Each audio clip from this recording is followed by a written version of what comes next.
الحمد لله رب العالمين والعاقبة للمتقين والصلاة والسلام على أشرف الأنبياء والمرسلين وعلى آله الطيبين الطاهرين وأصحابه الهادين المهديين أما بعد فقد قال الله تبارك وتعالى في الكلام المجيد والفرقان الحميد فأعوذ بالله من الشيطان الرجيم بسم الله الرحمن الرحيم واشكروا لي ولا تكفرون وقال تعالى في مقام آخر وإذ تأذن ربكم لئن شكرتم لأزيدنكم ولئن كفرتم إن عذابي لشديد صدق الله المولانا العظيم وصدق رسوله النبي الكريم المكين الأمين ونحن على ذلك لمن الشاهدين والشاكرين والحمد لله رب العالمين إن الله وملائكته يصلون على النبي يا أيها الذين آمنوا صلوا عليه وسلموا تسليما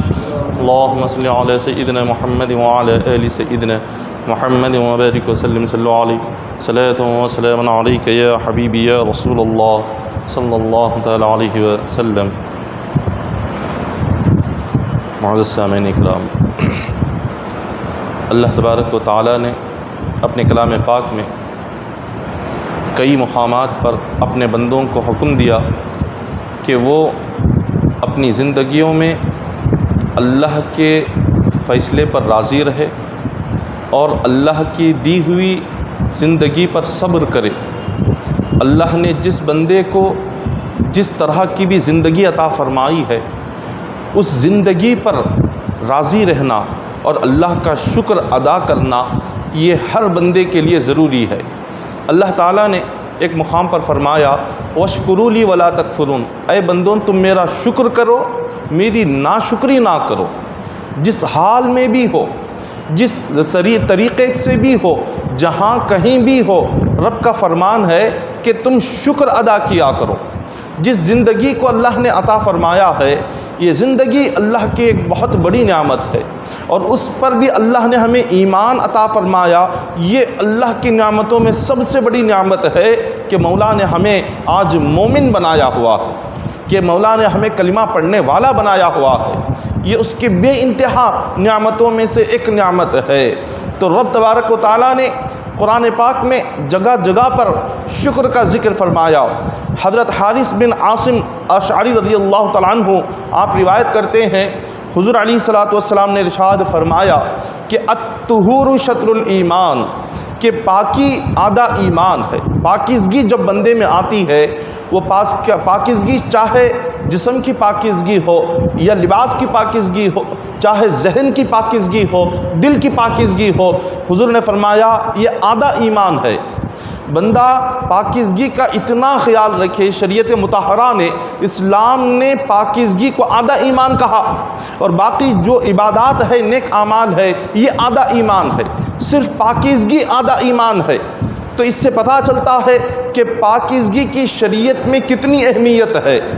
اور پھر حضور علیہ الصلوۃ والسلام فرماتے ہیں الحمدللہ، یہ جو لفظ ہے، یہ جو کلمہ الحمدللہ ہے، یہ کوئی عام کلمہ نہیں ہے بلکہ قیامت کے دن جب میزان قائم کیا جائے گا اور اس میزان پر جب بندوں کے اعمال کا وزن کیا جائے گا، اس وزن میں جب الحمدللہ کا ثواب فرشتے رکھیں گے تو صرف الحمدللہ کے ثواب سے سارا میزان بھر جائے گا. الحمدللہ کے ثواب سے سارا میزان بھر جائے گا. یہ ایک کلمہ اللہ کو اتنا زیادہ پسندیدہ ہے. اور پھر اس کے آگے آقا علیہ الصلوۃ والسلام نے فرمایا کہ سبحان اللہ والحمدللہ، یہ جو دو کلمے ہیں، سبحان اللہ ایک کلمہ، الحمدللہ ایک کلمہ، حضور نے فرمایا اگر ان دو کلموں میں اللہ نے جو ثواب رکھا ہے اس ثواب کو اگر پھیلا دیا جائے تو زمین اور آسمان بھی اس ثواب کے لیے کم پڑ جائیں گے. اگر الحمدللہ اور سبحان اللہ یہ دو لفظ کا جو ثواب ہے اس کو پھیلا دیا گیا تو زمین اور آسمان بھر جائیں گے، لیکن یہ ثواب ابھی ختم نہیں ہوگا. پھر حضور علیہ الصلوۃ والسلام آگے فرماتے ہیں نماز جو ہے الصلاۃ نور، قیامت کا جب دن ہوگا ہر مقام پر صرف اندھیرا ہی اندھیرا رہے گا. قیامت کے دن جب لوگ اپنی قبر سے اٹھیں گے، سامنے کہیں پر بھی روشنی نظر نہیں آئے گی، صرف اندھیرا رہے گا۔ حضور نے فرمایا اس اندھیرے میں اگر تم روشنی چاہتے ہو تو دنیا میں نماز کی پابندی کرو، یہ نماز قیامت کے دن روشنی بن کر تمہارے سامنے نظر آئے گی، وہ نماز روشنی اور نور بن جائے گی قیامت کے دن۔ اور پھر آگے فرمایا وَالصَّدَقَةُ بُرْهَانٌ، یہ جو صدقہ ہے جو بندہ دنیا میں کرتا ہے، یہ صدقہ کیا ہے؟ فرمایا کہ صدقہ قیامت کے دن تمہارے ایمان کی گواہی دے گا، تمہارے ایمان کی دلیل بنے گا کہ یہ صدقہ اللہ کی بارگاہ میں عرض کرے گا کہ مولا یہ مومن ہے اور اس نے تجھے راضی کرنے کے لیے مولا اپنا مال دنیا میں خرچ کیا ہے، یہ دلیل بنے گی بندے کی دنیا میں صدقہ کرنا۔ اور پھر آگے فرمایا وَالصَّبْرُ نُورٌ، صبر جو ہے بندے کے لیے، صبر اس کی قبر میں روشنی لے کر آتا ہے۔ صبر ایک روشنی ہے، اور یہ کہاں کی روشنی ہے؟ قبر کی روشنی، قیامت کی روشنی۔ اور جب بندے کو کوئی بندہ جہاں پر مدد کے لیے کام نہیں آئے گا، اس مقام پر صبر بندے کو دوست بن کر قیامت کے دن کام آئے گا۔ اور پھر فرمایا والقرآن حجۃ لک وعلیک، کہ قرآن کیا ہے؟ قرآن قیامت کے دن لوگوں کی دو طرح گواہی دے گا، ایک جو اس کے احکام پر عمل کر رہے تھے، ایک جو اس کی اطاعت کرتے تھے، اس کی فرما برداری کرتے تھے، قیامت ان کے حق میں گواہی دے گا۔ قرآن کہے گا کہ اے مالک و مولا، اس بندے نے مجھ پر عمل کیا، اس بندے نے میرے احکامات کو مانا، اس بندے نے میری اطاعت کی، فرما برداری کی۔ قرآن اس کی اطاعت کرنے والوں کے لیے قیامت کے دن گواہی دے گا، اور جو اس کی نافرمانی کریں گے، قرآن قیامت کے دن اللہ کی بارگاہ میں اپنے نافرمانی کرنے والوں کے خلاف گواہی دے گا۔ ان کے خلاف قرآن کہے گا کہ مولا انہوں نے دنیا میں میرے احکامات پر عمل نہیں کیا، انہوں نے دنیا میں مولا مجھے پڑھا لیکن اس پر انہوں نے کچھ عمل نہیں کیا۔ تو یہ قرآن پاک یہ دو طرح بندوں کی گواہی دیتا ہے، عمل کرنے والوں کے لیے ان کے ایمان کی گواہی دیتا ہے، اور عمل نہیں کرنے والوں کے لیے ان کے خلاف گواہی دیتا ہے۔ حضور علیہ الصلوۃ والسلام نے حدیث پاک میں آگے ارشاد فرمایا ہر بندہ جب صبح کرتا ہے، صبح کے وقت میں اس کے نامہ اعمال کی کتاب کھلتی ہے۔ اب یہاں سے نیا نامہ اعمال صبح میں شروع ہوتا ہے، تو حضور نے فرمایا اب بندے کو اختیار ہے، وہ صبح ہوتے ہی وہ اپنے نامہ اعمال میں چاہے وہ بربادی کو لکھنا چاہے وہ بربادی کو لکھ لے، چاہے وہ اپنے لیے کچھ نعمت لکھنا چاہتا ہے وہ اپنی نعمت کو لکھ لے۔ بندے کے لیے ہر صبح اس کی آبادی کیا ہے، اس کی بربادی کیا ہے؟ بندے کی صبح کی آبادی یہ ہے کہ جو اپنی صبح کی ابتدا نماز فجر سے کر لے، اس کا دن آباد ہو گیا، اس کا دن خوش ہو گیا، اور اس کا جو دن ہے شام تک اللہ کی نعمتوں میں، خوشیوں میں، راحتوں میں، سکون سے گزرے گا۔ یہ صبح اگر بندے نے قرآن سے کی، نماز سے کی، اللہ کے ذکر سے کی، تو سمجھو اس کا دن بہت ہی خوشحال طریقے سے گزرتا ہے۔ اور پھر فرمایا کہ جس بندے نے اپنی صبح اگر قرآن سے نہیں کی اور اپنی صبح اس نے دنیا داری سے کی، دنیاوی معاملات سے کی، تو سمجھ جاؤ اس کا دن، وہ جس دن اس نے نماز فجر نہ پڑھ کے صبح کی شروعات کی ہو، وہ بربادی کی طرف جا رہا ہے، وہ بربادی کے راستے پر جا رہا ہے۔ ہر صبح کو یہ اللہ تبارک و تعالی جب بندے کو نماز فجر کا وقت قریب ہوتے رہتا ہے تو شیطان بندے کے سر کے پاس آ جاتا ہے۔ وہ نماز فجر کے لیے جب اٹھتا ہے تو دیکھتا ہے ابھی کافی وقت ہے، شیطان کہتا ہے کہ اے بندے سو جا، ابھی کافی وقت ہے، یہ کہہ کر اس کی گردن میں 3 وہ گھیٹیاں ڈالتا ہے۔ حضور نے فرمایا 3 گھیٹیاں وہ ڈالتا ہے، اور ہمیشہ اس کے ذہن میں یہی خیال ڈالتا ہے ابھی کافی وقت ہے، ابھی کافی وقت ہے نماز فجر کے لیے، یہ کہہ کر اس کو سلا دیتا ہے۔ اور جب بندہ صبح میں اگر وہ نہ اٹھے اور نماز فجر ختم ہو گئی، اس کے بعد بندہ جب اٹھ کر آتا ہے تو فرمایا کہ وہ جو شیطان نے جو گھیٹیاں ڈال دی، اب ان گھیٹیوں کی وجہ سے صبح سے لے کر شام تک اس کا جسم بڑا ہی سست رہتا ہے۔ صبح سے لے کر شام تک اس کے جسم میں وہ طاقت اور قوت نہیں آتی جو نماز فجر پڑھنے سے طاقت پیدا ہوتی ہے۔ صبح سے لے کر شام تک وہ غمگین رہتا ہے، وہ سوچتے رہتا ہے، اس کے دن میں خوشی نہیں آتی۔ اگر وہ بندہ مومن نماز فجر کے لیے اٹھ کے جب وضو کرتا ہے تو شیطان کی پہلی گھاٹی کھل جاتی ہے. جب وہ رکعت باندھ کر کھڑے ہوتا ہے شیطان نے جو دوسری گھاٹی ڈالی وہ کھل جاتی ہے. پھر جب وہ سلام پھیرتا ہے تو وہ جو تیسری گھیٹی شیطان نے ڈالی وہ تیسری گھیٹی بھی کھل جاتی ہے. تو اس کے بعد جب بندہ سلام پھیر کر بیٹھتا ہے تو اتنا اس کا ذہن، اس کا دل، اس کا جسم اتنا خوش ہوتا ہے جیسے دنیاوی کوئی بادشاہت اس کو مل گئی ہو. اتنا اللہ تبارک و تعالیٰ نے خوشی اور نعمت اور راحت اور سکون مولا نے اس نماز فجر میں رکھا ہوا ہے. پھر آگے حدیث پاک میں بیان کیا گیا، حضرت ابو سعید الخدری روایت کرتے ہیں کہ کچھ صحابہ کرام حضور کی بارگاہ میں آئے اور حضور سے کچھ مانگنے لگے. آقا علیہ الصلوۃ والسلام نے وہ جو مانگ رہے تھے حضور نے انہیں عطا فرما دیا. انہوں نے پھر مانگا، حضور نے پھر انہیں عطا فرما دیا. یہاں تک کہ انہوں نے اتنا مانگا کہ آقا علیہ الصلوۃ والسلام کے پاس جو کچھ تھا سب کچھ ختم ہو گیا. پھر حضور علیہ الصلوۃ والسلام سے وہ پھر مانگنے لگے تو حضور علیہ الصلوۃ والسلام نے فرمایا کہ اگر میرے پاس تمہیں دینے کے لیے کچھ ہوتا تو میں اپنے پاس کل تک کے لیے جمع کر کے نہیں رکھتا. کل تک کے لیے آنے والی زندگی کو سوچ کر میں اپنے پاس جمع کر نہیں رکھتا. اگر تمہارے لیے کچھ دینا ہو، میرے پاس کچھ ہو، میں ابھی تمہیں نکال کر سب کچھ دے دیتا، لیکن جتنا تھا میں نے دے دیا، اب وہ ختم ہو گیا. حضور علیہ الصلوۃ والسلام کی سخاوت کا یہ عالم تھا. آقا علیہ الصلوۃ والسلام کے پاس جو بھی صحابہ ہدیہ لا کر دیتے، تحفے پیش کرتے، نذرانے پیش کرتے، حضور علیہ الصلوۃ والسلام رات ہونے سے پہلے وہ سارے نذرانے تقسیم کر دیتے تھے، سارے تحفے تقسیم فرما دیتے تھے. ایک سکہ حضور علیہ الصلوۃ والسلام اپنے پاس جمع نہیں فرماتے تھے. تو جب سب کچھ انہیں دے دیا، دینے کے بعد حضور علیہ الصلوۃ والسلام نے ایک نصیحت فرمائی. حضور نے اپنے صحابہ سے، ساری امت سے یہ بیان فرمایا کہ جب کوئی بندہ دنیا میں جب مانگنے کی عادت ڈال لیتا ہے، جب وہ مانگنے کی عادت اس کو آ جاتی ہے تو اللہ تعالیٰ زندگی بھر اس کو مانگنے والا ہی بنا کر رکھتا ہے. وہ زندگی بھر مانگتے رہتا ہے، اس کا مانگنا کبھی ختم نہیں ہوتا کیونکہ اس نے مانگنے کی عادت بنا لی ہے. اور جب بندہ، حضور نے فرمایا، اگر کسی بندے نے ارادہ کر لیا کہ چاہے زندگی میں جتنی بھی مشکلات کیوں نہ آ جائے، جتنے بھی زندگی میں مصیبتیں کیوں نہ آ جائے، میں کسی کے سامنے ہاتھ نہیں پھیلاؤں گا، تو اللہ تعالیٰ کبھی ایسا وقت نہیں لائے گا کہ وہ کسی کے سامنے جا کر ہاتھ پھیلائے. اس کی زندگی میں ہاتھ پھیلانے کا وقت ہی نہیں آئے گا. وہ کسی کے آگے جا کر محتاج نہیں بنے گا، وہ کسی کے آگے جا کر وہ اپنی مجبوری کو بیان نہیں کر پائے گا. اگر اس نے دل میں ارادہ کر لیا ہو کہ میں کسی کا محتاج نہیں بنوں گا، کسی کا عاجز نہیں بنوں گا، تو اللہ اس کو کسی کا محتاج نہیں بناتا.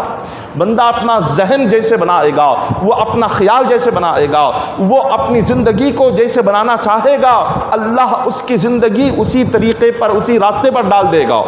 تو ہم اگر یہ ارادہ کر لیں کہ ہم کبھی کسی کے محتاج نہیں ہوں گے، اللہ اور اس کے رسول کے علاوہ، اللہ اس کے رسول کے علاوہ اور کسی کے آگے ہاتھ نہیں پھیلائیں گے، تو اللہ تبارک و تعالیٰ کبھی وہ موقع ہی نہیں لائے گا. اور پھر آگے آقا علیہ الصلوۃ والسلام نے فرمایا کہ جب کوئی بندہ مومن اس دنیا میں اگر وہ اللہ کی دی ہوئی زندگیوں پر، خدا کی دی ہوئی مشکلات پر، تنگدستی پر وہ مانگتا نہیں، اگر صبر کرتا ہے تو فرمایا اللہ اسے صبر کرنے کی توفیق عطا فرماتا. صبر کی توفیق مل جاتی ہے. اگر بندے نے صبر کرنے کا ارادہ کر لیا، کہا کہ اللہ تعالیٰ زندگی میں چاہے جیسے بھی مشکلات کیوں نہ عطا کرے میں صبر کروں گا، تو اللہ صبر کرنے کی توفیق عطا کر دیتا ہے. جب صبر کرنے کی توفیق مل جاتی ہے تو حضور نے فرمایا یہ اللہ کی نعمتوں میں سب سے بڑی نعمت ہے. صبر کی توفیق ملنا، صبر کا آنا، بندے میں صبر کی عادت پیدا ہونا اللہ کی بہت بڑی نعمت ہے، اور یہ ہر ایک کو نصیب نہیں ہوتی. اللہ تبارک و تعالیٰ جو اپنا محبوب جس کو بناتا ہے اسی کو صبر عطا فرماتا ہے. صبر کوئی عام عبادت نہیں، مولا صبر سے بندے کو وہ درجہ عطا فرماتا ہے جو عبادت سے عطا نہیں فرماتا. بندہ عبادت سے اس درجے تک نہیں پہنچ سکتا، صبر سے جس درجے کو پہنچ جاتا ہے. اللہ تعالیٰ اس صبر پر بندے کو جو ثواب عطا کرتا ہے، عبادت پر وہ ثواب عطا نہیں فرماتا. ایک حدیث پاک میں آقا علیہ الصلوۃ والسلام نے فرمایا قیامت کے دن اللہ تبارک و تعالیٰ جو بندے عبادت کے پابند تھے دنیا میں، جو اللہ کی اطاعت کے پابند تھے، جو قرآن اور حدیث کے پابند تھے اور قرآن اور حدیث کے مطابق جنہوں نے اپنی زندگی گزاری، مولا ایسے بندوں کو 300 درجات جنت میں عطا فرماتے ہیں. اور 300 درجات کیسے ہوں گے؟ وہ چھوٹے درجات نہیں، بلکہ ایک ایک درجہ زمین اور آسمان کے درمیان جتنا فاصلہ ہے اتنے فاصلے کے برابر ایک درجہ ہوگا۔ ایسے 300 درجات اللہ عطا فرماتے ہیں، اور زمین اور آسمان کے درمیان جو فاصلہ ہے وہ 500 سال کا فاصلہ ہے، کہ اگر کوئی بندہ زمین سے لے کر پہلے آسمان تک وہ پہنچنا چاہے تو 500 سال کے سفر کے بعد وہ پہلے آسمان تک پہنچے گا، اور پہلے آسمان سے دوسرے آسمان کا فاصلہ بھی 500 سال کے برابر ہے۔ اسی طرح ایک آسمان سے لے کر دوسرے آسمان کے درمیان کا فاصلہ 500 سال کا ہوتا ہے۔ اسی طرح جس طرح آسمان 7 ہے، زمین 7 ہے، ایک زمین سے لے کر دوسرے زمین کا فاصلہ بھی 500 سال کے برابر ہے۔ تو اللہ تبارک و تعالی عبادت کی پابندی کرنے والوں کو، قرآن اور حدیث کے پابند رہنے والوں کو جنت میں 300 درجات عطا فرماتے ہیں۔ اور پھر اس کے بعد فرمایا، اور جو بندے دنیا میں گناہوں سے بچتے ہیں، حرام چیزوں سے بچتے ہیں، ان کا نفس اور ان کی خواہشات انہیں حرام راستے پر جانے کے لیے ان کے لیے راستے بناتے ہیں۔ نفس کہتا ہے اور دل کہتا ہے، خواہشات کہتی ہیں کہ شراب پی لے، لیکن یہ بندہ اپنی خواہشات کو مٹاتا ہے اللہ کے لیے، اور نفس کہتا ہے اس کو سود کے راستے پر جانے کے لیے، لیکن یہ بندہ اپنے دل کی اس ناجائز خواہش کو اللہ کو راضی کرنے کے لیے مٹاتا ہے، اور اپنے گناہوں کو یہ بندہ اللہ کے لیے گناہ چھوڑتا ہے، حرام چیزیں چھوڑتا ہے۔ تو ایسے بندے کو اللہ تبارک و تعالی قیامت کے دن جنت میں 1 نہیں 2 نہیں بلکہ حدیث پاک میں آتا ہے 600 درجات اللہ انہیں عطا فرمائیں گے۔ 600 درجات گناہوں سے بچنے والوں کو، حرام چیزوں سے بچنے والوں کو۔ اور یہ 600 درجات کیسے ہوں گے؟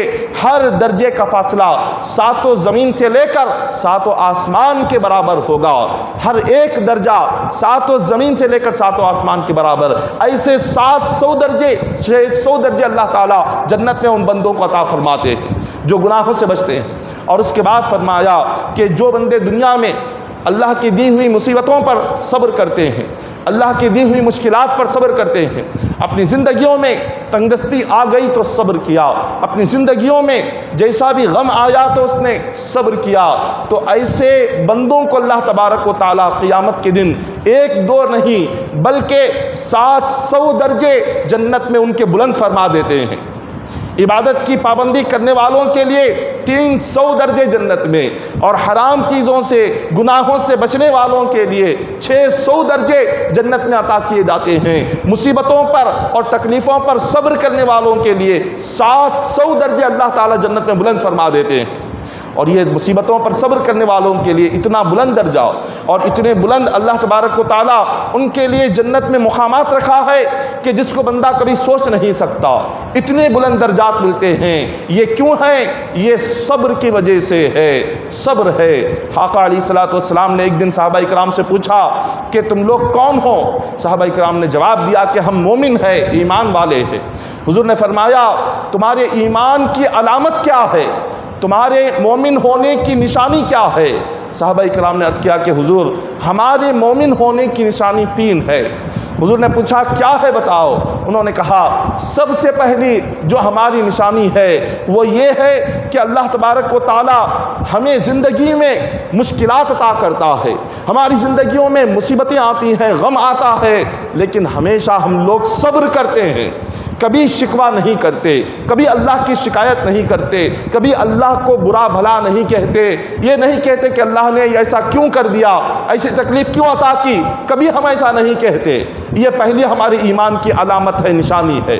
اور دوسری حضور نے فرمایا، تو وہ صحابہ فرماتے ہیں کہ حضور دوسری نشانی یہ ہے اگر اللہ ہمیں کچھ دیتا ہے، کبھی ہم کئی دن بھوکے رہ کر اگر کچھ کھانے کو مل گیا ہم وہ کھا کر اللہ کا شکر ادا کرتے ہیں، کچھ نہیں ملتا تو بھوکے رہ کر صبر کرتے ہیں، کچھ مل گیا تو کھا کر اس کا شکر ادا کرتے ہیں۔ پھر حضور نے فرمایا تمہارے ایمان کی تیسری نشانی کیا ہے؟ تو فرماتے ہیں اللہ تعالی ہماری زندگی کا جو بھی فیصلہ کرے، خدا کا جو بھی فیصلہ ہو، ہر فیصلے پر ہم راضی رہتے ہیں، اللہ تبارک و تعالیٰ اگر ہمیں زندگی عطا کرے تب بھی راضی رہتے ہیں، موت اگر اللہ نے دے دیا تو موت پر بھی ہم راضی رہتے ہیں، انتقال پر بھی اللہ کے فیصلے پر راضی ہیں، اور اللہ تعالیٰ کوئی اولاد عطا کر دے اولاد کے آنے کی خوشی پر بھی ہم راضی ہیں، اگر وہ کچھ دے تو بھی راضی ہیں، کچھ نہ دے تو بھی راضی ہے، اگر ہم سے سب کچھ چھین لے ہم تب بھی خوش ہیں، اگر ہمیں سب کچھ دے دے تب بھی خوش ہیں۔ یہ کوئی عام بات نہیں ہوتی۔ ایک عام جو بندہ ہوتا ہے وہ اللہ اگر کچھ دے تو خوش ہو جاتا ہے، اور اللہ اگر کچھ لے لے وہ ناراض ہو جاتا ہے۔ اللہ تعالیٰ اگر کچھ چھین لے وہ بندہ فوراً اللہ کو برا بھلا کہنے لگ جاتا ہے، اللہ تبارک و تعالیٰ سے وہ شکوہ و شکایت کرنے لگ جاتا ہے کہ اللہ نے ایسی زندگی کیوں عطا کی ہے، اللہ نے میرے ساتھ ایسا کیوں کیا ہے۔ یہ عام بندہ ہے، لیکن جس کے دل میں ایمان ہوتا ہے، جس کے دل میں اللہ رسول کا خوف ہوتا ہے، وہ بندہ کبھی ایسا نہیں کہتا۔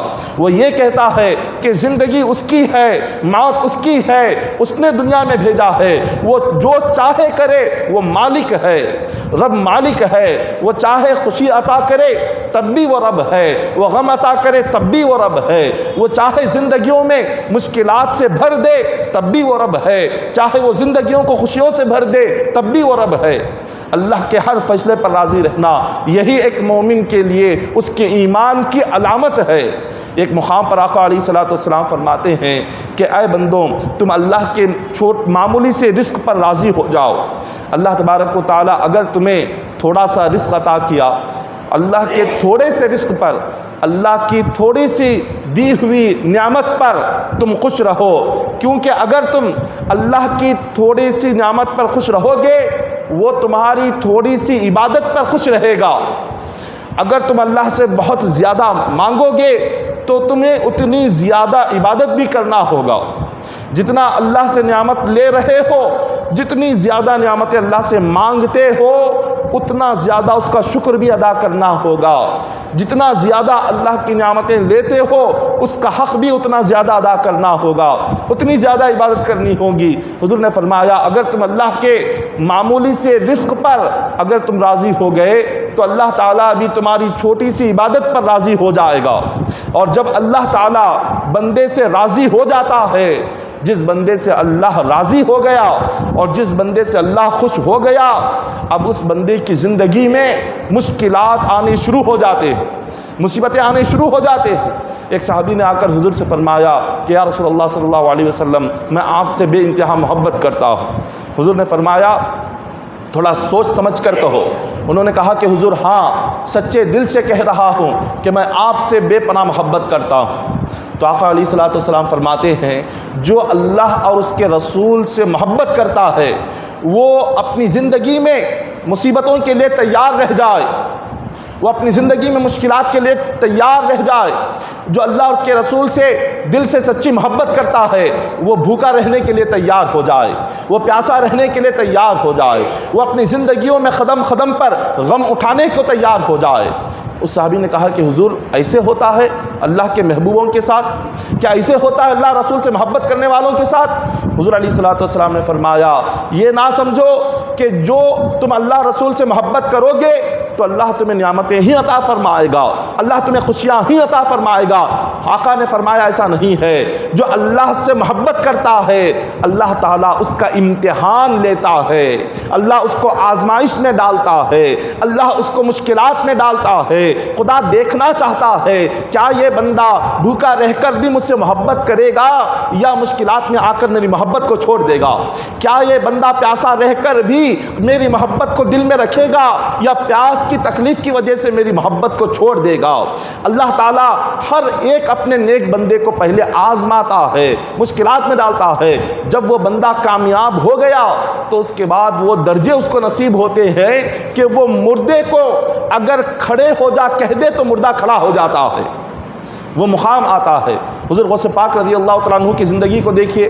حضور غوث پاک رضی اللہ تعالیٰ عنہ فرماتے ہیں کہ آپ نے اپنی زندگی میں کئی سال تک غوث پاک رضی اللہ تعالیٰ عنہ بھوکے رہے، کئی سال تک آپ نے صرف روزہ ہی آپ رکھتے رہے، آپ نے فرمایا کہ جب عبادتوں کی ابتدا ہوئی تو حضور غوث پاک فرماتے ہیں پہلا سال اللہ کی عبادتوں کا ایسے گزرا کہ اس سال آپ صرف اور صرف زمین سے اگنے والی ہریالی اور پتے کھا کر ایک سال آپ نے اللہ کی عبادت کی، ایک سال۔ پھر اس کے بعد ایک ایسا وقت آیا، دوسرا سال جب آیا تو وہ زمین سے جو ہریالی اگتی تھی آپ نے اس کو بھی کھانا چھوڑ دیا، جو درخت کے پتے تھے اس کو بھی چھوڑ دیا، پھر ایک سال صرف پانی پی کر اللہ کی عبادت کی۔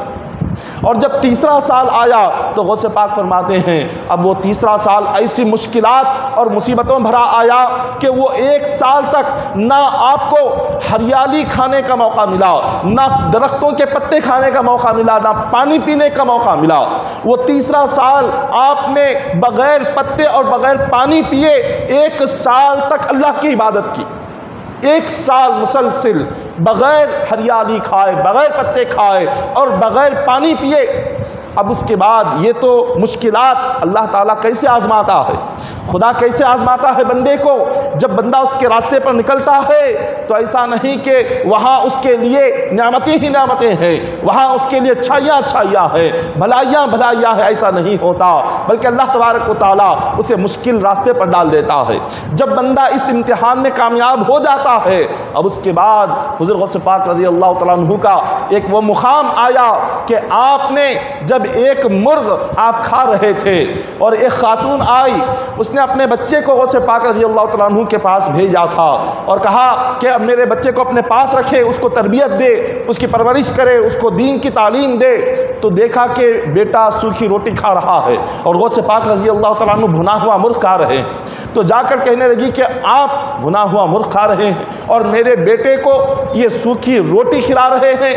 غوث پاک رضی اللہ تعالیٰ عنہ نے جو مرغ کھایا ہوا تھا اس کی ہڈیاں سامنے تھی، آپ نے اس ہڈیوں پر ہاتھ رکھا اور کہا کہ اللہ کے حکم سے زندہ ہو جا۔ اتنا کہنا تھا وہ مرغ زندہ ہو کر دوڑنے لگ گیا۔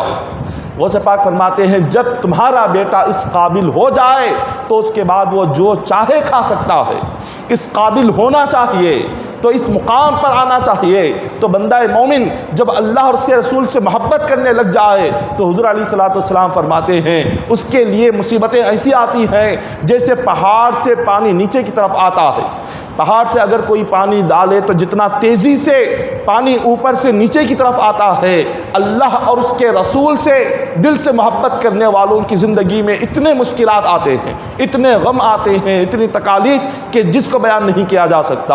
اور پھر اس کے بعد فرمایا، حضرت انس بن مالک رضی اللہ تعالیٰ عنہ روایت کرتے ہیں حضور علیہ الصلوۃ والسلام نے فرمایا اللہ تبارک و تعالیٰ فرماتا ہے کہ میں جب کسی بندے کی آنکھیں جب لے لیتا ہوں، کسی بندے کی آنکھوں کی روشنی جب کم ہو جاتی ہے اور اس کو دکھائی نہیں دیتا تو اللہ نے فرمایا اگر وہ بندہ اس پر صبر کرے، اگر اس نے صبر کیا دنیا میں اپنی آنکھوں کے جانے پر، اپنی آنکھوں کی روشنی کے کم ہونے پر، تو اس کی 2 آنکھوں کے بدلے میں قیامت کے دن جنت عطا فرماؤں گا۔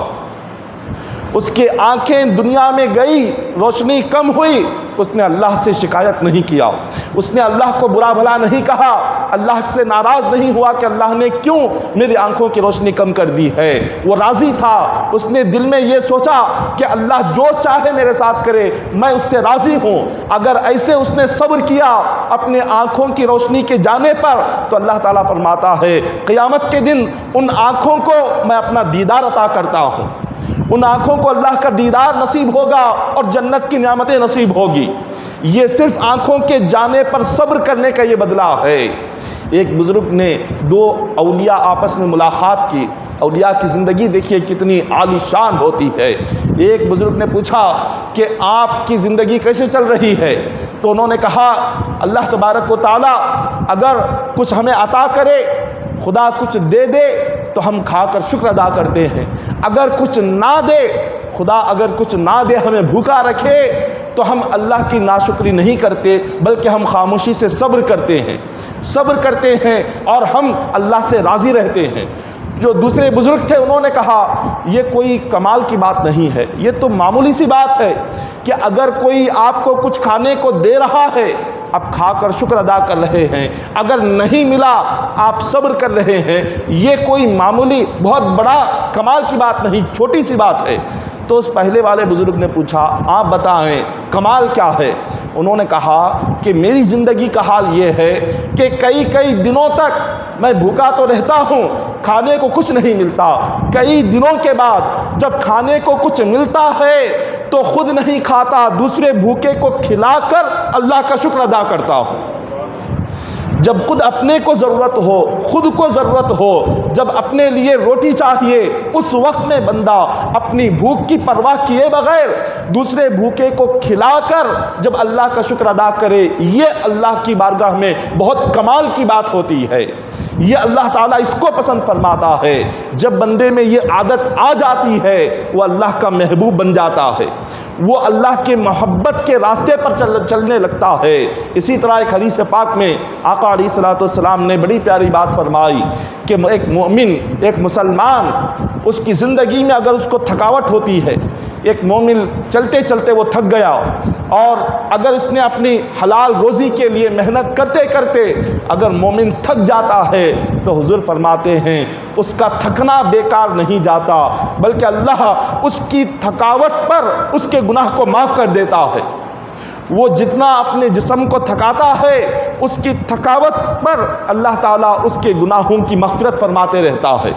پھر فرمایا کہ اگر کسی مومن کو غم آ گیا، کسی بھی چیز کا، کسی بات کا غم ہوا، اور اس غم کو لے کر وہ بندہ غمگین بیٹھ گیا، جتنی دیر تک وہ غم میں بیٹھا ہوا رہے گا اتنی دیر تک اللہ اس کے گناہوں کو معاف کرتا رہے گا۔ مومن کا غم بھی بیکار نہیں جاتا۔ پھر حضور نے فرمایا اگر کوئی مومن بیمار ہو گیا، وہ جب بیمار ہو گیا اپنی بیماری پر صبر کیا اور اللہ کے فیصلے پر راضی رہا تو اس کے جسم سے گناہ ایسے جھڑ جاتے ہیں جیسے سوکھے درخت سے پتے زمین پر جھڑ جاتے ہیں۔ اور پھر آگے فرماتے ہیں کہ اگر کوئی مومن ایک رات بخار سے جب تڑپتا ہے، ایک رات اگر وہ بیماری سے تڑپتا ہے تو ایک رات کا بخار اس کے 1 سال کے گناہوں کو معاف کر دیتا ہے۔ ایک رات کے بخار سے 1 سال کے گناہ بخش دیے جاتے ہیں، معاف کر دیے جاتے ہیں۔ آقا علیہ الصلوۃ والسلام نے آگے فرمایا اگر مومن کو کانٹا بھی چبھ جائے اس کانٹے کی تکلیف پر بھی اللہ اس کے گناہ کو معاف کرتا ہے، اللہ تعالیٰ اس کی مغفرت و بخشش فرماتا ہے۔ تو جب ایک مومن کے لیے مصیبتیں آنا بھی اللہ کی رحمت ہے، مشکلات کا آنا بھی اللہ کی رحمت ہے، غم کا آنا بھی اللہ کی رحمت ہے، تنگدستی کا آنا بھی اللہ کی رحمت ہے۔ مومن کی زندگی میں چاہے نعمتیں ملے وہ بھی اللہ کی رحمت ہے، مصیبتیں آئے وہ بھی اللہ کی رحمت ہے۔ رحمت کیوں ہے؟ رحمت کس وجہ سے ہے؟ رحمت کی وجہ یہ ہے کہ روایتوں میں بیان کیا گیا کہ اللہ تبارک و تعالیٰ مومن کے جب گناہ بڑھ جاتے ہیں، جب کسی بندے کے گناہ بڑھ جاتے ہیں اور اللہ تبارک و تعالیٰ اس بندے کو اگر قیامت کے دن مولا اس کو عذاب دینا اگر نہیں چاہتا، مولا اگر اس کو قبر میں عذاب دینا نہیں چاہتا، اب اس کے گناہ بڑھتے جا رہے ہیں، اب اس کے گناہ کو معاف بھی کرنا ہے اور اس کو عذاب بھی قیامت میں نہیں دینا ہے، قبر میں عذاب نہیں دینا ہے، تو اللہ تعالیٰ اس کے گناہ کی معافی کے لیے دنیا میں ہی مولا اس کو بیماری عطا فرما دیتا ہے، دنیا میں ہی مولا اس کو غم عطا کر دیتا ہے، دنیا میں ہی مولا اسے تنگدستی عطا کر دیتا ہے، دنیا میں ہی مولا اسے بھوک اور پیاس دے دیتا ہے، دنیا میں ہی مولا اس کو مشکلات میں ڈال دیتا ہے۔ یہاں اس کی زندگی سے ایک مشکل ختم نہیں ہوئی کہ اچانک پھر دوسری مشکل آ جاتی ہے، اس کی زندگی سے ایک تکلیف ختم نہیں ہوئی پھر دوسری تکلیف آ جاتی ہے، یہاں وہ بیماری سے شفا اس کو ملی پھر فوراً پیچھے دوسری بیماری آ جاتی ہے۔ اگر وہ صحت مند ہو گیا اولاد اس کی بیمار ہو جاتی ہے، اولاد صحت مند ہو گئی بیوی بیمار ہو جاتی ہے، بیوی صحت مند ہو گئی اس کے مال میں نقصان پیدا ہو جاتا ہے، اس کے مال کا نقصان اگر ختم ہو گیا تو اس کو اپنے ذہن میں غم پیدا ہو جاتا ہے، بے چینی پیدا ہو جاتی ہے، بے قراری پیدا ہو جاتی ہے۔ یہ تمام چیزیں کیا ہے؟ یہ ساری چیزیں اس کے گناہوں کی مغفرت کے لیے ہے۔ اللہ کی رحمت ایک بہانہ تلاش کرتی ہے، مولا اس بہانے سے بندے کے گناہ کو معاف کرنا چاہتا ہے، مولا اس بہانے سے بندوں کو گناہوں سے صاف کرنا چاہتا ہے۔ لیکن ہم نہیں سمجھتے. ہم کیا کرتے ہیں؟ ہم اللہ کو برا بھلا کہنے لگ جاتے ہیں. ہم اللہ تبارک و تعالیٰ سے ناراض ہو جاتے ہیں. ہم اللہ تبارک و تعالیٰ کو پتہ نہیں کیا کیا کہہ دیتے ہیں، جس کی وجہ سے یہ جو ثواب ملنا ہوتا ہے ختم ہو جاتا ہے. یہ تمام چیزوں پر ثواب تب ملتا ہے جب بندہ صبر کرے، تب ثواب ہے. بیماری پر صبر کرے تب اس کے لیے مغفرت ہے. غم پر صبر کرے تب اس کے لیے بخشش ہے. اور اپنی تندرستی پر اللہ سے راضی رہے تب اس کے لیے آخرت میں نعمتیں ہیں. اگر وہ صبر ہی نہ کرے، اگر وہ اللہ کے فیصلے پر راضی ہی نہ رہے، تو کوئی نعمت، دنیا کی مشکل پر بھی کوئی نعمت نہیں ہے. یہاں کی بھی مشکلات، قبر میں بھی مشکلات، اور قیامت کے دن میں مشکلات ہے. ایک روایت میں بیان کیا گیا، حضور علیہ الصلوۃ والسلام نے فرمایا کہ اپنی زندگی کی مشکلات کو دیکھ کر کبھی موت کی تمنا نہ کرنا. جب کوئی بندہ دنیا میں موت کی تمنا جب کرتے ہیں کسی بیماری کی وجہ سے، مشکلات کی وجہ سے، حضور نے فرمایا ہرگز نہیں. اللہ تبارک و تعالیٰ نے زندگی ایک بہت بڑی نعمت ہے، اور جب بندہ اپنی دنیاوی مشکلات اور دنیاوی غم کی وجہ سے جب وہ موت کی تمنا کرنے لگتا ہے تو اللہ کی نعمت کی ناشکری ہے، ناقدری ہے. فرمایا کبھی اپنے لیے موت کی تمنا نہ کرنا. موت بڑی سخت چیز ہوتی ہے. جب بندہ دنیاوی چھوٹی سی مشکل کو برداشت نہیں کر رہا، سکرات کی تکلیف کیا برداشت کرے گا؟ قبر کی عذاب کو کیا برداشت کرے گا؟ اور قبر کے فرشتوں کو دیکھ کر اس کا کیا حال ہوگا؟ تو حضور نے فرمایا اگر تم کہنا ہی چاہتے ہو اللہ سے یہ دعا مانگو کہ مولا جب فتنے بڑھ جائے، حضور نے فرمایا ایمان کی حفاظت کرنا چاہتے ہو تو فتنوں کے وقت میں، گناہوں کے دور کے وقت میں اللہ سے دعا کرو کہ مولا اگر میرے حق میں زندگی بہتر ہے تو مجھے زندگی عطا فرما. اگر میرے ایمان کی حفاظت کے لیے مجھے موت اگر بہتر ہے تو مجھے موت عطا فرما. زندگی اگر ایمان کے لیے بہتر ہو تو زندگی عطا کر. اگر زندگی میرے ایمان کی حفاظت کے لیے بہتر نہیں ہے، اگر میں زندہ رہوں گا تو میرا ایمان مجھ سے چلا جائے گا. تو اسی صورت میں فرمایا کہ مولا مجھے موت عطا کر. اس طرح کی دعا مانگنے کا حکم دیا گیا ہے.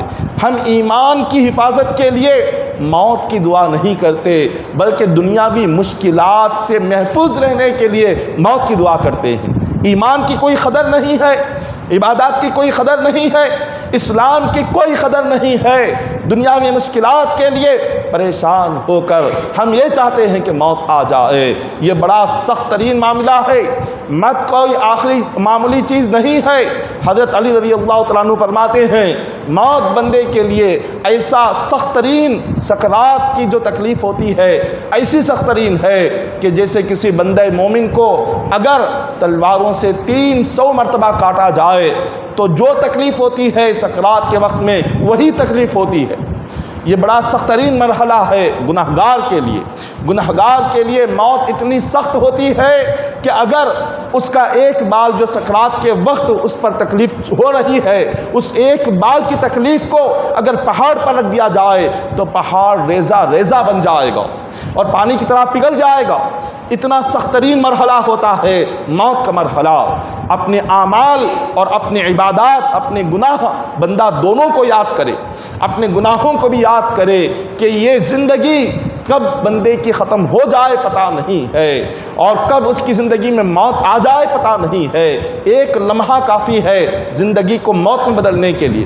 ایک ہی لمحہ کافی ہے اس کی زندگی کی سانس ٹوٹنے کے لیے اور قبر میں جانے کے لیے، اور ہم اس ایک لمحے کا خیال نہیں کر رہے. آقا علیہ الصلوۃ والسلام نے فرمایا جب کوئی بندہ بیمار ہو جاتا ہے تو اللہ تعالیٰ ایک فرشتے کو بھیجتا ہے کہ جاؤ بیماری کے وقت میں وہ بندہ کیا کہتا ہے جا کر سن کر آؤ. فرشتہ آتا ہے اور آ کر اس بیمار کے پاس دیکھتا ہے کہ بندے کا کیا حال ہے.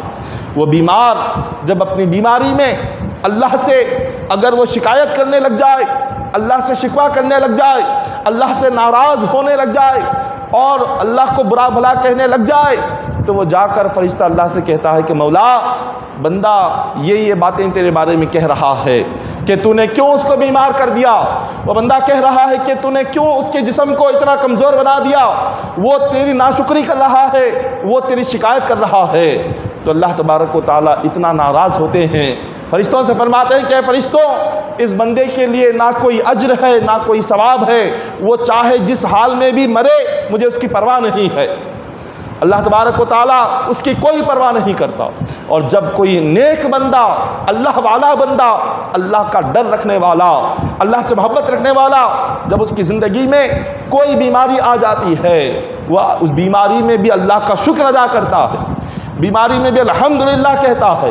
جب کوئی آ کر بیمار سے پوچھے کہ کیا طبیعت کیسی ہے، تو حدیث پاک میں حضور نے فرمایا ہر بیمار یہ کہے کہ الحمدللہ، اللہ کا شکر ہے، الحمدللہ اللہ کا شکر ہے، یہ کہنا چاہیے۔ چاہے جتنی تکلیف کیوں نہ ہو، جتنا غم کیوں نہ ہو، جتنا دکھ درد کیوں نہ ہو، حکم کیا ہے؟ یہ کہے کہ الحمدللہ اللہ کا شکر ہے، بہت اچھا ہوں۔ جب فرشتہ یہ سنتا ہے کہ بندہ الحمدللہ اس نے کہا، اس بیماری کے وقت میں بھی اس نے اللہ کا شکر ادا کیا، تو فرشتہ اللہ سے جا کر کہتا ہے کہ مولا، دنیا میں وہ بندہ بستر پر بیمار رہ کر بھی وہ تیرا شکر ادا کر رہا ہے، وہ بیمار رہ کر بھی تجھ سے ناراض نہیں ہوا، وہ بیمار رہ کر بھی تجھ سے راضی ہے، تجھ سے خوش ہے، تیرے فیصلے سے وہ بندہ بڑا خوش نظر آ رہا ہے۔ تو اللہ تعالیٰ فرماتے ہیں کہ فرشتوں، تم گواہ رہ جاؤ، اگر اسی بیماری میں اس کو موت آ گئی، یہاں اس کی آنکھیں بند ہوگی، میں اس کو فوراً جنت میں داخل کر دوں گا، بغیر حساب کے جنت میں داخل کروں گا، کیونکہ اس نے بیماری کی حالت میں بھی میرا شکر ادا کیا ہے۔ اور پھر مولا فرماتے ہیں اے فرشتوں، اگر میں نے اس بندے کو صحت عطا کی، اگر اس کی تقدیر میں موت نہیں ہے اور اس نے بیماری کی حالت میں میرا شکر ادا کیا، اب اس کو اس کے بعد ایسی صحت عطا کروں گا کہ پہلے سے زیادہ اس کے جسم کو طاقتور بنا دوں گا، پہلے سے بڑھ کر اس کے جسم کو مضبوط بنا دوں گا، اور اس بیماری سے اس کے سارے گناہ کو معاف بھی کر دوں گا۔ یہ شکر کرنے کا یہ انعام ہے، شکر کرنے پر اللہ کی یہ نعمت ملتی ہے۔ ایک روایت میں بیان کیا گیا، حدیث پاک ہے، آقا علی حضرت داؤد علیہ السلام اللہ کے نبی ہے، فرماتے ہیں اللہ سے مولا، دنیا میں تیرے بندوں کو بہت غم ہوتا ہے، تو بندوں کو غم بھی عطا کرتا ہے، مشکلات بھی عطا کرتا ہے، اور جو بندے تیرے غم پر، تیرے مشکلات اور مصیبت پر جو بندے صبر کریں، مولا ان بندوں کو تو کیا نعمت عطا فرماتا ہے۔ اللہ تبارک و تعالیٰ نے داؤد علیہ السلام سے فرمایا اے میرے نبی داؤد، جو کوئی بندہ مومن دنیا میں میرے غم اور میری دی ہوئی مشکلات اور بیماریوں پر صبر کرے، اس بندے کو موت کے وقت میں اس کو کلمہ نصیب کر دیتا ہوں، اس کو کلمے کی، ایمان کی موت اس کو عطا کرتا ہوں۔ ایمان کی موت سے بڑھ کر بندے کے لیے کیا نعمت ہوگی کہ جس بندے کا ایمان پر خاتمہ ہو گیا، کلمے پر موت ہو گئی، وہ تو جنتی بن گیا، اس کو تو سب کچھ نصیب ہو گیا۔ اللہ تعالیٰ نے فرمایا کہ جس نے دنیا میں میرے دی ہوئے غم اور مشکلات پر صبر کرے، اس کی کلمے پر موت نصیب ہوگی۔ اور پھر آگے فرمایا کہ اس بندے کے جسم یا مال یا اولاد میں اللہ نے فرمایا میں آفتیں بھیجتا ہوں۔ بندے کو 3 طرح کی مشکلات آتی ہیں، کبھی اللہ بندے کے جسم سے آزماتا ہے، کبھی اللہ مال سے آزماتا ہے، کبھی اللہ اولاد سے آزماتا ہے، کبھی اللہ بندے کے جسم کو بیمار کرتا ہے، بیمار کر کے دیکھنا چاہتا ہے کیا یہ بندہ پھر بھی میری عبادت کرے گا یا نہیں کرے گا، کیا بندہ اس بیماری میں بھی مجھے یاد کرے گا یا نہیں یاد کرے گا۔ یہ پہلا ہے جو مولا جسم سے بندے کو آزماتا ہے، اور جب بندہ اس میں کامیاب ہو گیا اور جسم کی بیماری کے باوجود بھی اگر اس نے اللہ کی عبادت کو نہیں چھوڑا، اللہ کی محبت کو نہیں چھوڑا، تو اللہ تبارک و تعالیٰ اب اس کے بعد اس کے مال سے اس کو آزماتا ہے۔ مولا اس کے مال میں کمی پیدا فرماتا ہے، مال میں نقصان پیدا کرتا ہے۔ جب بندہ کاروبار کے نقصان کو دیکھ کر، مال کی کمی کو دیکھ کر بھی اللہ کی عبادت کو نہیں چھوڑا، اللہ کی اطاعت کو نہیں چھوڑا، اب اللہ تعالیٰ اس کو تیسری چیز سے آزماتا ہے۔ اب وہ تیسری چیز اس کی اولاد ہے۔ مولا اولاد کو بیمار کرا دیتا ہے، مولا یا تو بندے کی اولاد کو انتقال کرا کر مولا اس کا امتحان لیتا ہے، یا اللہ تبارک و تعالیٰ کی بارگاہ سے امتحانات ہوتے ہیں، کبھی اپنی جان سے، اولاد سے، مال سے۔ جب تینوں امتحانات میں اگر بندے نے کامیابی حاصل کر لی، تینوں آزمائشوں میں صبر کیا، اللہ پر راضی رہا، عبادتوں کی پابندی نہیں چھوڑی، اللہ سے شکوہ نہیں کیا، شکایت نہیں کیا، تو اللہ تعالیٰ فرماتا ہے وَبَشِّرِ الصَّابِرِينَ، اے بندے تیرے لیے جنت کی خوشخبری ہے، تو میرا دوست بن گیا اور تو میرا محبوب بن گیا، تجھے دنیا میں ہی جنت کی خوشخبری سنا دیتا ہوں۔ مولا دنیا میں ہی جنت کی خوشخبری سنا دیتا ہے۔ اور پھر ایک صحابی رسول آئے آقا علیہ الصلوۃ والسلام کے پاس اور فرمایا کہ حضور ایک چور آیا، گھر میں جو کچھ تھا سب کچھ چرا کر لے گیا، کچھ نہیں بچا، میں برباد ہو گیا۔ حضور علیہ الصلوۃ والسلام فرماتے ہیں جس مومن کے مال میں اگر کوئی نقصان کبھی نہ آئے، جس مومن کی جان میں اگر کوئی تکلیف یا بیماری نہ آئے، تو سمجھ جاؤ وہ اللہ کا کبھی دوست نہیں بن سکتا، وہ مومن کبھی اللہ کا ہو ہی نہیں سکتا، وہ بندہ کبھی اللہ کا دوست بن ہی نہیں سکتا کہ جس کے مال میں نہ کبھی کمی آئی، نہ کبھی نقصان آیا، نہ کبھی وہ بیمار ہوا، نہ کبھی اس کو غم آیا، ہمیشہ خوشحال ہی رہا، ہمیشہ اس کو مال میں برکت ہی ہوتی رہی، مال بڑھتا رہا، زیادتی ہوتے رہی، خوشحالی آتے رہی، کوئی غم نہیں ہوا اور کسی قسم کا نقصان نہیں ہوا، چوری نہیں ہوئی، بیماری نہیں آئی، تو سمجھ جاؤ کہ وہ جو مومن ہے وہ اللہ کا نہیں ہے، وہ اللہ سے دور ہے، اللہ نے اس کو اپنے قریب کیا ہی نہیں۔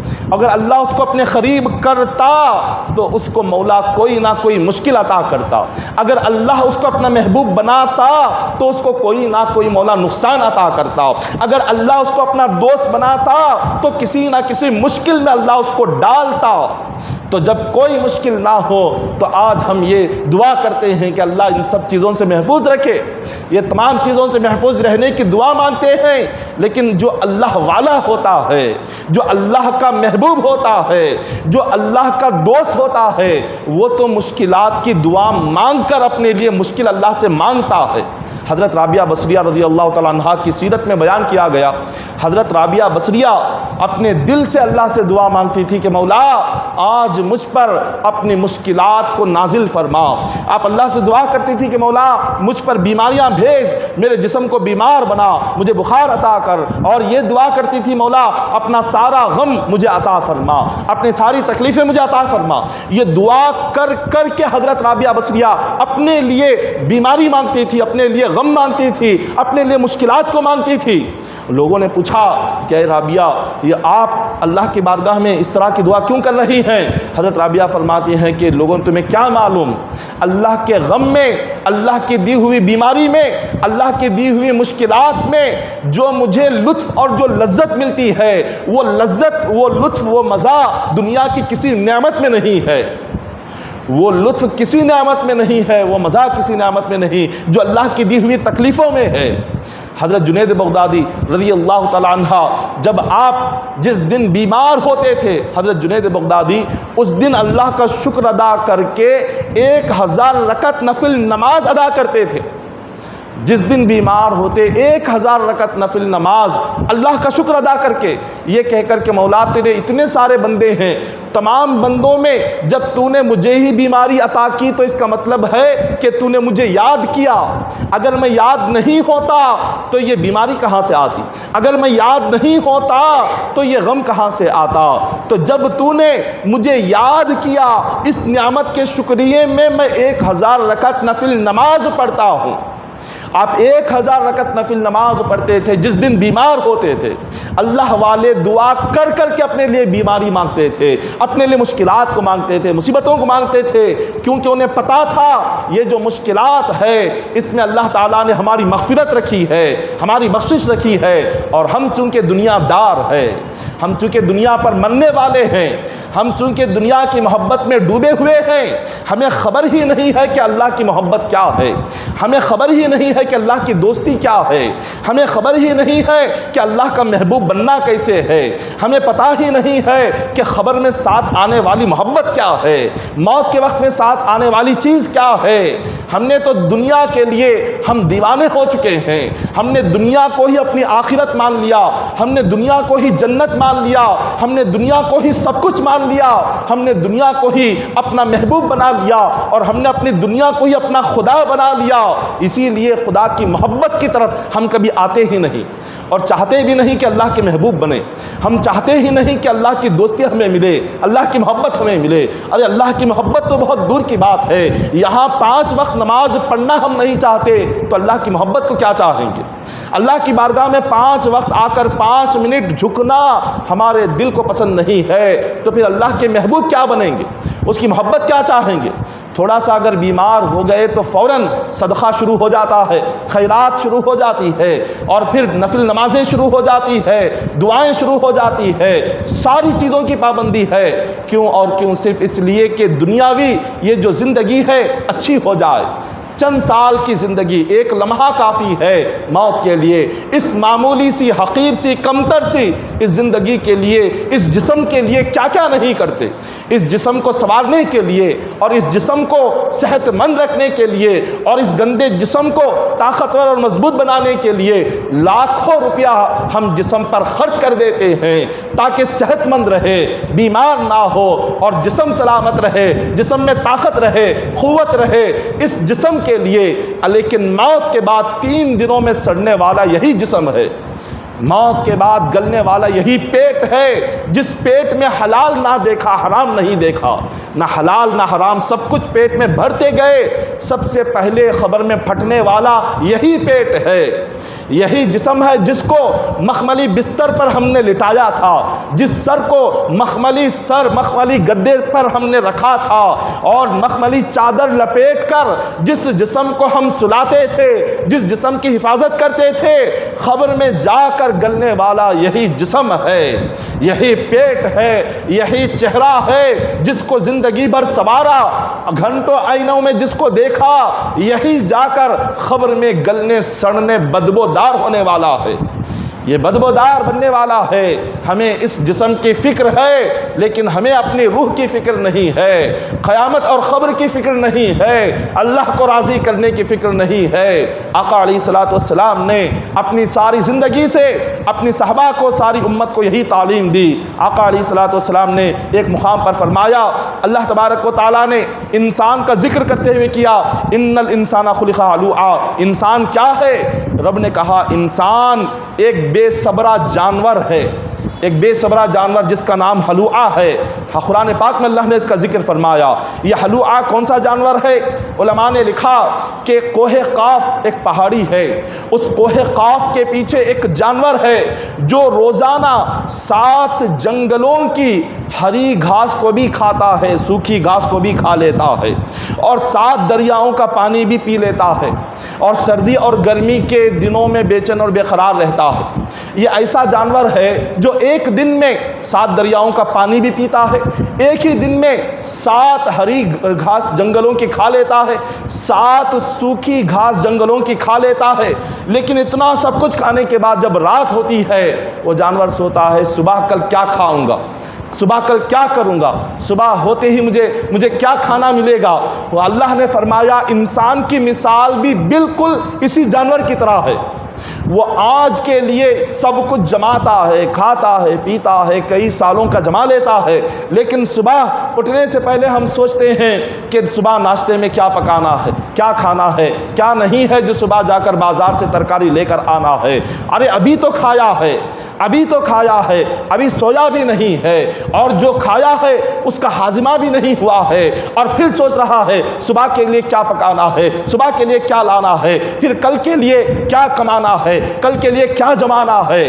انسان کی بے صبری اتنی ہے، اللہ نے اس جانور سے انسان کی مثال کو قرآن میں بیان فرمایا ہے۔ یہ مثال ہے انسان کی، جب انسان میں بے صبری آ جاتی ہے تو اس کے بعد اللہ تعالیٰ کی نعمت سے محروم ہو جاتا ہے۔ وہ کوئی اپنی زندگی کا فیصلہ صحیح نہیں کر سکتا جس کی زندگی میں بے صبری آ گئی۔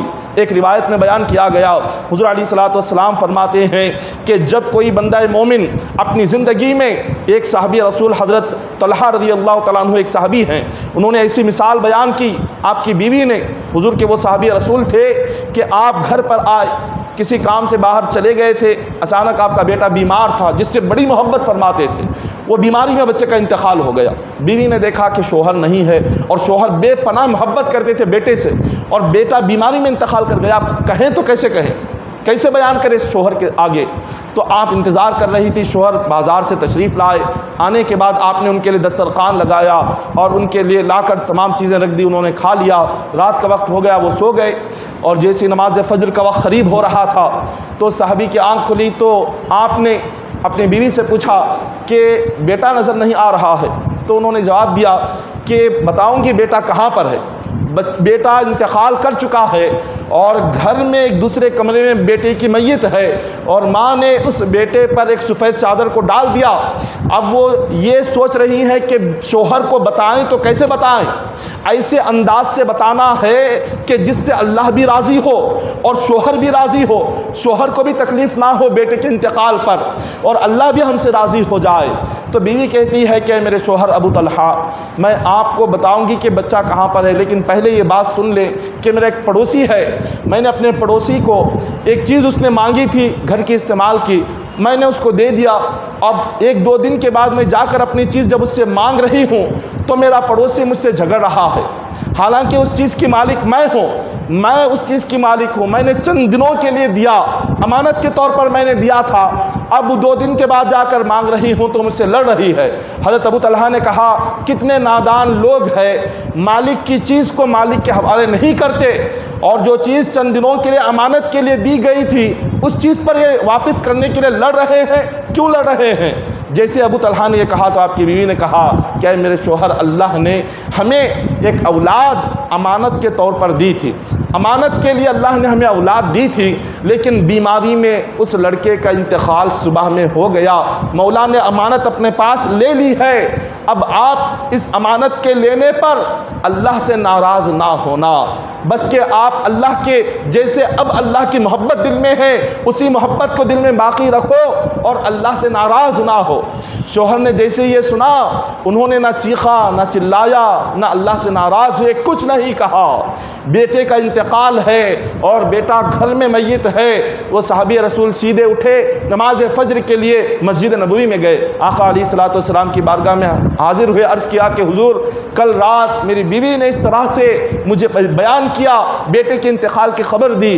حضور علیہ الصلوۃ والسلام مسکرانے لگے، عرض کیا کہ ابو طلحہ تمہارے لیے کل کی رات بڑی مبارک رات تھی، بڑی مبارک رات تھی۔ انہوں نے پوچھا حضور کیوں؟ تو حضرت ابو طلحہ کو حضور فرماتے ہیں اللہ تبارک و تعالی کل کی رات تمہارا بھی امتحان لے رہا تھا، تمہاری بیوی کا بھی امتحان لے رہا تھا، تم دونوں اپنی اولاد کے انتقال پر نہ تم نے اپنے جسم کا لباس کو پھاڑا، نہ چیخا، نہ تم نے چلایا، نہ اللہ سے شکایت کی، نہ اللہ سے ناراض ہوئے۔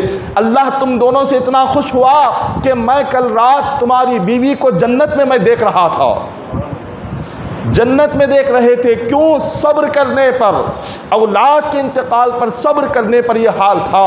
آج آپ ہمارے گھروں کا حال دیکھیں کہ جس گھر میں انتقال ہو جائے اس گھر کا کیا حال ہوتا ہے، اس گھر کا کیا حال ہوتا ہے۔ کوئی اللہ کو برا بھلا کہہ رہا ہے، کوئی کہہ رہا ہے کہ اللہ تبارک و تعالیٰ نے اس کو کیوں لے لیا، اس کی اولادوں کو کون دیکھے گا اور اس اولادوں کو کون پالے گا، اس کی بیوی کا کیا حال ہوگا۔ یہ نوجوان تھا، اللہ نے اس کو موت کیوں عطا فرمائی، اتنی جوانی میں کیسے چلے گیا۔ ارے یہ ساری باتیں کفریہ الفاظ ہے جس سے بندہ کافر ہو جاتا ہے۔ اللہ کے فیصلے پر ناراض ہو کر کیا آج اللہ سے زیادہ سمجھنے والے ہم ہیں کہ کس کے لیے زندگی ہونا چاہیے، کس کو موت ملنا چاہیے؟ کیا اللہ سے زیادہ ہم لوگ سمجھتے ہیں؟ اللہ کے فیصلے پر اعتراض کر رہے ہیں، اللہ کے فیصلے پر سوال اٹھا رہے ہیں کہ اللہ نے موت کیوں عطا کی ہے، زندگی اللہ عطا کرنا چاہیے تھا۔ کون ہے یہ فیصلہ کرنے والے؟ ہم تو اس کے بندے ہیں، وہ مالک ہے، وہ مالک ہے، وہ جس کو چاہے زندگی عطا فرمائے، وہ جس کو چاہے موت عطا فرمائے، جس کو چاہے بیمار کر دے، جس کو چاہے صحت مند بنائے، جس کو چاہے رزق عطا کرے، جس کو چاہے بھوکا رکھے۔ وہ رب ہے، وہ مالک ہے، وہ جو چاہے کرے۔ بندے کو حق نہیں ہے کہ اپنے رب کے فیصلے پر وہ سوال کیا کرے، بندے کو حق نہیں ہے کہ اللہ کے فیصلے پر اعتراض کرے، اللہ کے فیصلے پر ناراض ہو، یہ اس کا حق نہیں ہے، کیونکہ زندگی اس کی ہے۔ ایک نطفے سے اللہ نے پیدا کیا، رب تبارک و تعالیٰ نے ایک گندے پانی سے انسان کو پیدا کیا۔ انسان کی حقیقت ہی کیا ہے؟ انسان کی حقیقت ہی کیا ہے؟ کچھ نہیں ہے، ایک انسان کچھ نہیں ہے۔ رب تبارک و تعالیٰ نے اس کو پیدا کیا اپنی قدرت سے، ایک ایسے پانی سے کہ جس کو اگر جسم پر لگ جائے تو جسم ناپاک، اگر لباس پر لگ جائے تو لباس ناپاک، جس مقام کو گندا پانی لگ جائے وہ مقام ناپاک۔ ایسے گندے ناپاک پانی سے جب انسان کو پیدا کیا، اب ایسا انسان اللہ کے فیصلے پر وہ اعتراض کر رہا ہے۔ وہ اپنی حقیقت کو دیکھے کہ میں کیا ہوں، میں کیا تھا کہ رب نے مجھے انسان بنا کر پیدا کیا۔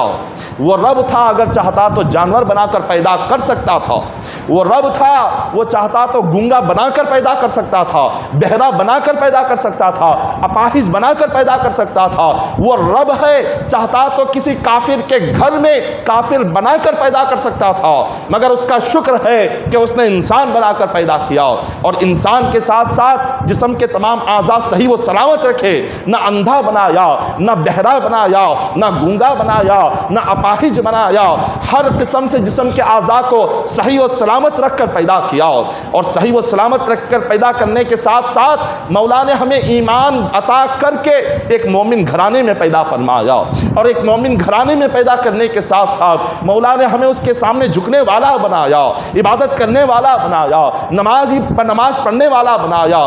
ایسے حال میں رب کی اتنی ہزاروں نعمتیں ہیں، یہ ہزاروں نعمتیں ہم یاد نہیں کرتے، یہ ہزاروں نعمتیں یاد نہیں آتی، کبھی اللہ تبارک و تعالیٰ کی ایک چھوٹی سی مشکل آ جاتی ہے، یہ ساری نعمتیں بھول جاتے ہیں، اس ایک تکلیف کو یاد کر کے ساری زندگی بھر ہم اس کو بولتے رہتے ہیں، ایک تکلیف کو یاد رکھتے ہیں اللہ کی دی ہوئی، ساری زندگی پر اس کو کہیں گے، کبھی کسی مقام پر کبھی ہم فخر و فاقے میں زندگی گزار لیں، کبھی بھوکے رہ کر کبھی کوئی رات سو جائیں، کبھی 2-4 رات بچے اور بیوی بچے سارے بھوکے رہ کر سو جائیں، وہ 1-2 رات کی جو بھوک ہے وہ زندگی بھر یاد کر کے ساری دنیا کے سامنے اللہ کی شکایت کریں گے کہ ایسا بھی وقت گزرا، ہم نے ایسے بھی دن دیکھے کہ ہم بھوکے سو گئے، بچے بھوکے سو گئے۔ ارے 1-2 رات کی بھوک یاد ہے، سالوں سے رب نے جو کھلایا وہ یاد نہیں ہے۔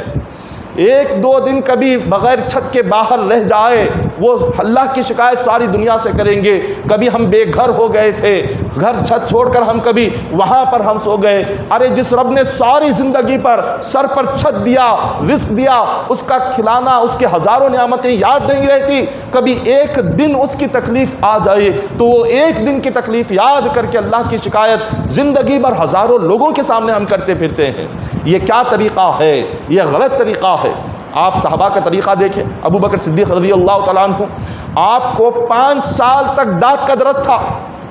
علامہ اسماعیل حقی نے تفسیر روح البیان میں آپ نے اس کا ذکر فرمایا، پہلے پارے سورہ بقرہ میں اس کا ذکر فرمایا کہ ابو بکر صدیق رضی اللہ تعالیٰ عنہ کو 5 سال تک دانت کا درد تھا، ہر دن بڑا سخت درد، ایسا درد نہیں تھا، بڑا سخت تھا۔ حضور علیہ الصلوۃ والسلام کے ساتھ 24 گھنٹے رہتے تھے۔ آقا علیہ الصلوۃ والسلام کو ایک مرتبہ نہیں کہا، جبرائیل امین آئے، عرض کیا کہ یا رسول اللہ صلی اللہ علیہ وسلم، آپ کے ساتھ رہنے والے ابو بکر صدیق رضی اللہ تعالیٰ عنہ کو 5 سال سے دانت کا بڑا سخت ترین درد ہے، اس درد میں تڑپ رہے ہیں، اور آپ سے انہوں نے نہیں کہا، آپ ان کو بلائیں اور اس درد کے تعلق سے آپ ان سے پوچھیں۔ حضور علیہ الصلوۃ والسلام نے صدیق اکبر کو بلایا، عرض کیا کہ ابو بکر کیا تمہیں دانت کا درد ہے؟ انہوں نے کہا کہ حضور ہاں بالکل دانت کا درد ہے۔ حضور نے فرمایا کہ تم میرے ساتھ صبح سے شام تک رہتے ہو، سفر میں رہتے ہو، جنگ میں ساتھ رہتے ہو، اور یا مدینہ منورہ میں ساتھ رہتے ہو، ہمیشہ میرے ساتھ رہتے ہو، تم نے ایک مرتبہ بھی مجھ سے کیوں نہیں کہا؟ صدیق اکبر فرماتے ہیں کہ حضور یہ اللہ کا تحفہ ہے، اللہ کے تحفے کے تعلق سے کیا بیان کروں؟ اس کی 1000 نعمتیں ہیں، اس کی نعمتیں تو کبھی میں نے بیان نہیں کیا، اس کی دی ہوئی تکلیف کو اگر میں بیان کر دیتا تو اللہ کہیں ناراض نہ ہو جائے، کہیں اللہ کی شکایت نہ ہو جائے، کہیں میرا رب مجھ سے روٹھ نہ جائے۔ میں نے تو یہ سوچا کہ یہ رب کا تحفہ ہے، یہ اس کا انعام ہے جو اس نے مجھے عطا کیا ہے، میں تو اس کو لے کر خوش ہوں، میں تو اللہ کے تحفے کو لے کر خوش ہوں، بڑا خوش ہوتا ہوں جب دانت کا درد ہوتا ہے، مجھے بڑی راحت اور سکون ملتا ہے جب یہ درد مجھے شروع ہوتا ہے۔ یہ اللہ کے یہ نیک بندے ہوتے ہیں، اللہ سے جب محبت ہو جائے اس کی تکلیف میں بھی بندے کو سکون ملتا ہے، اللہ سے اگر محبت ہو جائے اس کی دی ہوئے غم میں بھی بندے کو سکون ملتا ہے، اگر محبت نہ ہو تو اس کی نعمتیں لے کر بھی شکر ادا نہیں کرتے۔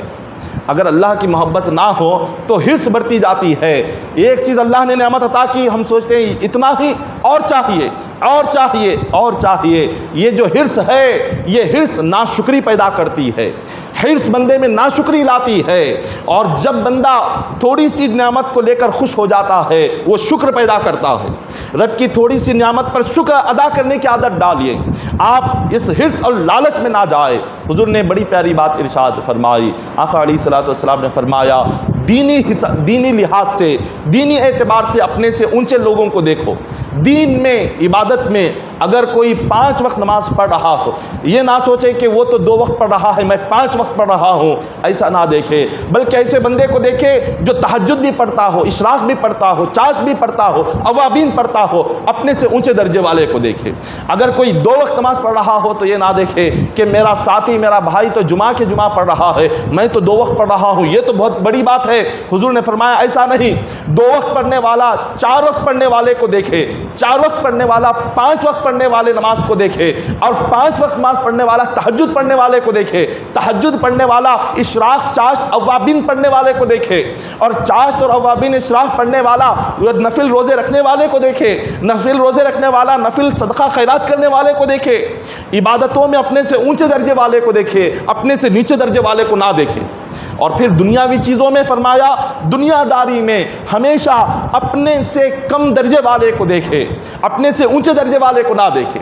جب بندہ دنیاوی لحاظ سے اپنے سے کم درجے والے کو دیکھے گا، اللہ کا شکر پیدا ہوگا، اپنے سے اونچے درجے والے کو دیکھے گا، ہمیشہ ناشکری کرتا رہے گا، یہ کہہ کر کہ اللہ نے اس کو یہ دیا، مجھے یہ نہیں دیا، مولا نے اس کو وہ عطا کیا، مجھے یہ عطا نہیں کیا، مولا نے اس کو ذاتی مکان عطا کیا، مجھے کرائے کا مکان عطا فرمایا، مولا نے اس کی تنخواہ اتنی بڑھا دی، میری تنخواہ اتنی چھوٹی ہے، اور مولا نے اس کی اولاد کو اتنا بہترین بنایا، مجھے مولا نے ایسی اولاد عطا فرمائی۔ یہ اس طرح سے بندے میں ناشکری پیدا ہوگی۔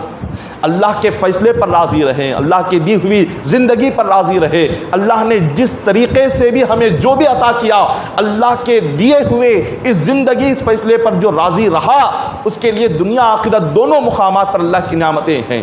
محترم سامعین اکرام، آج اس صبر اور شکر کے تعلق سے چند اہم باتیں تھی، آپ اس پر عمل کریں، اور بروز اتوار قرآن پاک مکمل ہو رہا ہے۔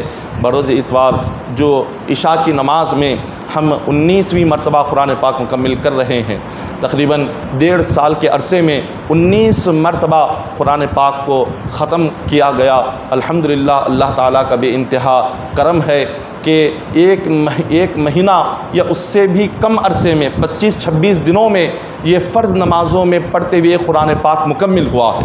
گزشتہ تقریباً 6 تاریخ کو، گزشتہ ماہ کی 6 تاریخ کو ہم نے نیا قرآن پاک شروع کیا تھا اگست کی، اور اس ماہ کی 3 تاریخ کو قرآن پاک ختم ہو رہا ہے، یعنی 27 دنوں میں جو نماز تراویح میں 27 دنوں میں جو ایک قرآن پاک سال میں جو ہم سنا کرتے تھے، اللہ کا شکر ہے کہ اللہ نے عام دنوں میں بھی 27 دنوں میں ہی ایک قرآن پاک مکمل کرنے کا موقع عطا فرمایا۔ نماز فجر، نماز مغرب اور نماز عشاء، ان 3 نمازوں میں قرآن پاک کو تسلسل سے پڑھتے ہوئے، سیریل وائز پڑھتے ہوئے یہ 19ویں مرتبہ قرآن پاک ختم ہوا ہے۔ فجر میں تقریباً آدھا پارہ مکمل ہوتا ہے، اور مغرب میں پو پارہ مکمل ہوتا ہے، اور عشاء میں تقریباً آدھا پارہ مکمل ہوتا ہے۔ تو اس طرح سے جو تراویح میں 1.25 پارہ 1 پارہ ہوتا تھا، یہاں ہر دن آپ کو 1.25 پارہ مکمل ہوتا ہے۔ تو تقریباً 27 دنوں میں یہ بروز اتوار جو عشاء کی نماز ہے، نماز عشاء میں انشاءاللہ ہم 19واں قرآن پاک مکمل کر رہے ہیں، اور یہ سلسلہ تا دم حیات اللہ تعالیٰ اس کو جاری رکھے اور باقی رکھے، اور قرآن پاک سننے کا شوق اور پڑھنے کا جذبہ اسی طرح مولا ہمیں نصیب فرمائے۔ تو نماز عشاء میں آپ حاضر رہیں، کیونکہ حدیث پاک میں ہے کہ جو کوئی قرآن پاک کے ختم کے بعد دعا مانگی جاتی ہے، اللہ اس دعا کو ضرور قبول فرماتے ہیں، یہ حدیث پاک ہے۔ تو انشاءاللہ عشاء میں جیسی فرض نماز میں قرآن پاک مکمل ہوگا، اس کے بعد دعا ہوگی، آپ تمام اس دعا میں شرکت فرمائیں۔ ہو سکتا ہے قرآن کی برکت سے مولا ہماری آمین کو، ہماری دعا کو قبول فرما لے۔ دعا ہے کہ اللہ تعالیٰ ہم تمام کو کہنے سننے سے بڑھ کر عمل کرنے کی توفیق عطا فرمائے۔ الہ العالمین مالک مولا باری تعالیٰ، جتنے حاضرین مجلس ہے مولا تمام حاضرین مجلس کی مغفرت و بخشش فرما دے۔ مولا ہم تمام کے عیوب، ہم تمام کے گناہوں کی مولا ستر پوشی فرما دے۔ مولا دنیا اور آخرت میں ہم تمام کے گناہوں کی مغفرت و بخشش فرما۔ الہ العالمین ایمان پر خاتمہ نصیب فرما۔ باری تعالیٰ سکرات کی تکلیف کو آسان فرما دے، عذاب قبر سے ہمیں نجات عطا فرما، عذاب جہنم سے نجات عطا فرما، قیامت کے دن مولا عرش کے سائے میں جگہ عطا فرما، پل صراط کا راستہ آسان فرما دے۔ الہ العالمین ہم تمام کو مولا رزق حلال عطا فرما، حرام رزق سے ہماری حفاظت فرما۔ باری تعالیٰ ہر مومن کو فخر و فاقہ، تنگدستی، محتاجی، مفلسی، مجبوری، بے بسی سے ہر مومن کی حفاظت فرما، ہر مومن کے جان و مال کی حفاظت فرما، عزت و آبرو کی حفاظت فرما، اہل و عیال کی حفاظت فرما۔ الہ العالمین ہم تمام کو مولا اپنی بارگاہ کا محتاج اور نیاز مند بنا کے رکھ مولا۔ مولا مخلوق سے بے نیازی عطا فرما، دنیا و مال سے بے نیازی عطا فرما۔ الہ العالمین اے مالک و مولا اے باری تعالیٰ، ہر مومن کی زندگی میں راحت و سکون عطا فرما، روئے زمین کے ہر مومن کی زندگی میں خوشیاں عطا فرما۔ مولا ہر مومن کو تیری عبادت کرنے کی توفیق عطا فرما، نماز اور قرآن کا پابند بنا دے، نفس کے شر سے شیطان کے فتنے سے ہماری حفاظت فرما، جو بیمار ہے انہیں شفائے کلی عطا فرما۔ مولا جو غمگین ہے ان کے غموں کو دور فرما، جو مصیبت زدہ ہے مولا ان کی مصیبتوں کو دور فرما، ہر مومن کے رزق میں خیر و برکت عطا فرما، مولا ہر مومن کے کاروبار میں ترقیاں نصیب فرما۔ اے باری تعالیٰ اے مالک و مولا ہم تمام کی دعاؤں کو آقا علیہ الصلوۃ والسلام کے وسیلے سے اپنے فضل و کرم سے قبول فرما۔ ان اللہ و ملائکتہ یصلون علی النبی یا ایھا الذین آمنوا صلوا علیہ وسلموا تسلیما، اللهم صل علی سیدنا محمد وعلی آل سیدنا محمد وبارک وسلم صلوا علیہ، صلاۃ و سلام علیک یا حبیبی یا رسول اللہ صلی اللہ علیہ وسلم۔ حسبنا اللہ حسبنا اللہ حسبنا اللہ نعم الوکیل، نعم المولا نعم النصير، سبحان ربک رب العزة عما یصفون وسلام علی المرسلین والحمد للہ رب العالمین۔